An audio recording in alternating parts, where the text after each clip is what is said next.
Greetings, respected viewers. This is George from Ireland. So here I am at the headquarters of BBC News.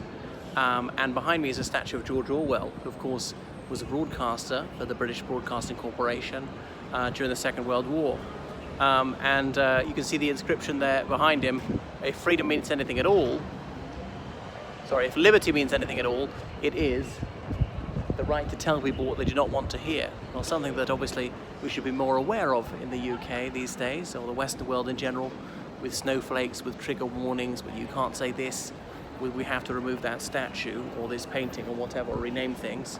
Another thing is, which has survived the politically correct cull, is look, I'm not sure if you can see it from this angle, the cigarette in his hand. He's holding a cigarette in his nearer hand. Not very obvious from here, because he was a chain smoker. Anyway, maybe it's easier to see that way. So I don't propose to talk about him for ages, because I talked about him in other videos extensively.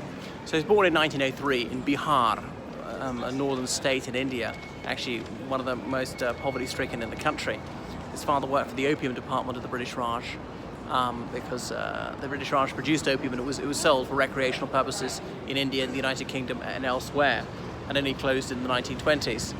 So Orwell's mother was born in Burma and she was half French, so Orwell's a quarter French. So he could have got French citizenship, but I'm not sure he ever claimed it actually. So when he was a toddler, they returned to India. They returned to England. He had two older sisters. So he grew up in the United Kingdom near Henley, and his father went back to India to serve out the rest of his time before he could claim his pension. His father was considerably older than his mother and had married late in life. So his father finally retired, returned to the United Kingdom, actually died a few years later, didn't have a very long retirement. So Orwell's family, they were not that well off, though you know, a few generations before they'd had Anglican vicars, and some of them had made their money through slavery in the West Indies. His name was actually Eric Blair, remember. Now Blair is a Scots name, but I'm not sure how distant his Scots ancestry was. I wonder if he's very distantly related to Tony Blair, but then Tony Blair's father was adopted. Tony Blair's father was called Charlie Parsons, and his grandmother was Celia Ridgway, so he wasn't really a Blair in that sense. But it might have been related to the people who adopted Tony Blair's father. So back to George Orwell. He then went to a prep school called St Cyprian's, which he hated. He was very academically able, was a scholar there, and they wanted him to get a scholarship to a major public school because we'd enhance the school's reputation. You can read how he found the school loathsome in Such Were the Joys, an essay where he absolutely lampooned the school, and the headmaster was a flagellomaniac, even in an era when whipping boys, caning boys was very common for the most trifling of offences. You know, I know a man who in the 1950s was caned for playing chess when he's supposed to be doing his prep, playing chess. So what else about him? Yeah, so he won a scholarship to Wellington College, but he left there after a term because then he got a scholarship to Eton, which he considered better. So he went as a KS, King's Scholar, to Eton, wearing that special gown, living in a house called College for the King's Scholars. The scholarship was only in classics, in Latin and ancient Greek, so other subjects didn't count. He was not so hot at maths, for example. He was actually fed up to the back teeth of hard work, so he wasn't very scholarly at Eton. He did quite poorly in his trials, his exams, which is well below par for a King's Scholar.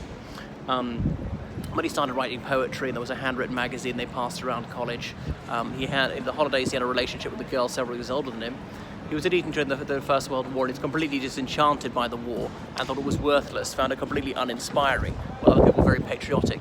He was forced to be in the combined cadet force, as in that they do military training at Eton, never had to do it in those days. But he loathed it and was as unsoldierly as possible. But one time when he had to go to a CCF thing in the holidays, he missed his train back and was stranded wherever it was, long before there were telephones everywhere, so he had to sort of sleep rough. He got a bit of a thrill out of that. I think gave him a taste of the life he later pursued when he was down and out in Paris and London. Anyway, so he left Eton, and it was clear that he had slacked off so much for 5 years. He wasn't going to win a scholarship to Eton, to Oxford or Cambridge, and therefore attending university was beyond his family's financial reach. There were other universities in the UK, but if you went to Eton and you went to university at all, it was Oxford or Cambridge in those days. Virtually nobody at Eton would have gone to a provincial university back then. So he decided to join the Burma police. He went to Crammer briefly, passed the exams of the Burma police with flying colours, and then he set sail for Burma. And when he was out there, he was trained for a few weeks, and they knew that he had an extraordinary gift for languages, so he was able to master the rudiments of the Burmese language in short order.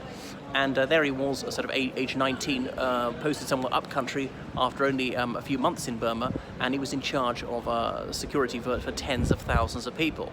It's quite heavy responsibility, but the pay was handsome, and so he had good career prospects, could stay there till retirement, so long as he kept his nose clean. One of his more unappealing duties was to witness an execution. You can read about that in a passage he wrote called A Hanging. There's another occasion there was an elephant which ran amok and killed some cattle, I think it was, and then he had to shoot dead the elephant. We actually didn't have to, but he felt he had to do it to avoid looking a fool, as he wrote himself. So you ought to read that. But after only a couple of years, he came to loathe colonialism and decided he didn't want to serve the system any longer. So he was given leave every couple of years. He got 6 months of leave because it took so long to sail back to the British Isles. And he sailed back. His ship docked in Marseille, if I got that right, and he disembarked and decided he would not go back on the ship that evening and sail on to the United Kingdom. He'd go through France. So he did, and then he did various odd jobs in France, like a plongeur, washing dishes in a restaurant. He went to the United Kingdom. He wanted to pursue his aim of being a writer, but he was gathering material about the life of the lumpen proletariat. So you can read about that in Down and Out in Paris and London, seeing what it was to be impecunious, mingling with tramps, staying in doss houses or spikes as they were known, things like that. He lived in, where was it, in Portobello Road for a while, and I've been to his house there, not been obviously. He's got a security camera outside it. So he was a socialist by this time, eventually joined the Labour Party, and he came to abominate communism. He thought things in the Soviet Union were going very badly wrong, and one of the debilities of the left was to make endless excuses for the iniquities of Soviet communism and the terrible wrong it inflicted on many people. So mustn't deny it, must face up to it. Okay, so what's next about Orwell? So through the 1930s became a better known writer. He published Keep the Aspidistra Flying, a novel called Burmese Days, which is very autobiographical about his time as a Burma police officer and so on. So he married Dr. Eileen O'Shaughnessy late in life. She was born in Newcastle, of Irish extraction, and yes, she had a PhD. She wasn't a medical doctor, although she died quite soon. They had no children. So he married a second time. He adopted a child just towards the end of the Second World War. What else about Orwell? He became quite a well-known writer on the left and going to various pubs. The Moon Underwater, he said, was the ideal name of a pub, which is why there are so many J.D. Weatherspoon pubs called the Moon Underwater. The Second World War, he wrote an essay, The Lion and the Unicorn, asking what it was to be English and so on. Beginning, as I write, highly civilized human beings are trying to kill me. The sort of people who'd never contemplate murder in private life, because that's what nationalism can do for you. These German people trying to kill him, they're very decent. They're nothing against him personally. Likewise, British pilots trying to kill lots of German civilians. They weren't wicked people, and they wouldn't do that if it weren't for a war. Isn't it extraordinary what nationality can do? So what else about Orwell? He lampooned the idea of things of this Edwardian idyll. He was a little small child there saying, it's as though you're having like strawberries and cream to the tune of the Eton boating song Forever. In 1936, the Spanish Civil War had broken out, and he decided to go to Spain to fight there. So the British Communist Party wouldn't give him a letter of introduction. He met Harry Pollitt, who was the Secretary General of the Communist Party of Great Britain.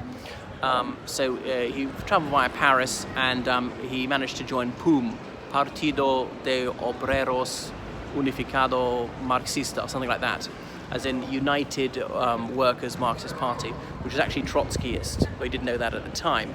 And the Communist Party there was Stalinist, and they were at loggerheads. So he arrived in Barcelona. His wife spent some time there as well. So he went up to the front, and he fought on the Aragon front, but it was rather desultory fighting. And you can read about this in Homage to Catalonia, his memoir of the time. And he was very deliberate in writing in very sparse prose, using short, ordinary words as much as possible. and he gave great thought to the English language. He said that so often writing at the time was overly florid, was polysyllabic, was peppered with classical allusions that the average reader would not pick up on. So he said, always use a short and commonly understood word rather than an elaborate one. Don't plunder the dictionary for these tricky words, just to show how clever you are. But he said, break those rules rather than say something outright barbarous. Sometimes it would just be too clunky, too ugly. No, then you can be a little bit elegant. So he was shot in the throat and wounded and thought, well, that's it, I'm dying. The pointlessness of it all. But he's nursed back to health. But he was horrified by the Civil War within a Civil War in 1937. Already the Stalinists were hunting down Trotskyists and trying to kill them.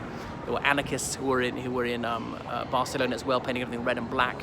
So he heard his name was on an arrest list. So he and his wife, they fled over the border into France. He said when he'd arrived, it was astonishing to see a place that for the very first time the working class was in the saddle in this town.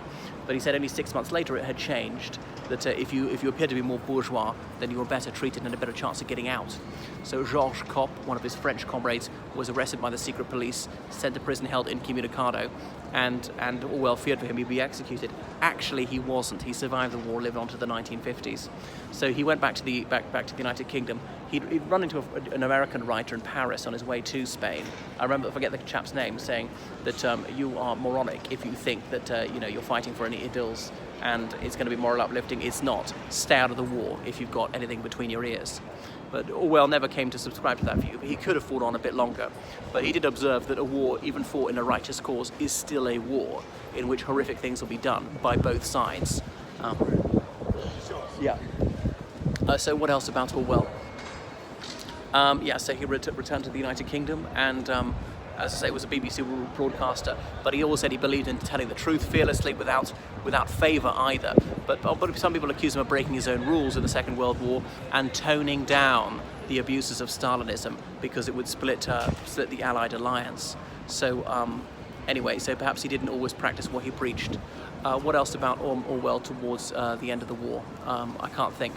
So he started writing he wrote on Animal Farm, and which was published just before the end of the Second World War. There's so little paper around; it was very difficult to get things published back then. So it was this allegory of communism, of the Russian Revolution. That old pig, I can't remember, is that supposed to be Marx or supposed to be Lenin? It's arguable. There's obviously a Trotsky-Stalin aspect to it. And the pigs, I could not tell man from pig and pig from man. How revolutions devour their own children. How the revolutionaries, they start imitating the system they overthrew. And this ideal cause, it turns sour. This dream turned into a nightmare. Anyway, there's something about being in power makes people behave abusively, perhaps a bit like Lord Acton's dictum, that power tends to corrupt and absolute power tends to corrupt absolutely. So then he went to a Scots island off the west coast in 1948 to write his novel 1984. Take the last two digits, 4884, so you reverse them. Although it's published in 1949, and this is his dystopian novel, a warning, not a prophecy, as he wrote, about what could go wrong with a surveillance society, and sort of seeing it pan out. And in the year 1984, people talk about a lot, these totalitarian power blocks in a state of perpetual war against each other. Most people are proletarians, proles, and it's sort of Panem and Kirkenses for them. To keep them quiet, they're fed a diet of sport, pornography, and crime in the newspapers. And there's this party elite, Big Brother is watching you. And then you see how somehow the big lie has taken over, and people are willing to invert truth, say that freedom is slavery, war is peace, and whatever, the truth is a lie, or something like that, on the Ministry of Truth. So that's what he was warning against. He detested totalitarianism of all shapes. So he fell ill and died in 1950. He had an Anglican funeral, and he wanted to be buried in Sutton Courtenay, and a vicar arranged that for him. David Astor, his friend, his contemporary from Eton, the guy who owned the Observer newspaper, David Astor's buried in the same place, but he survived Orwell by about 20 years. All right, that is George Orwell, an absolutely enthralling figure. I could show you so many more places associated with him. All right, switching off now.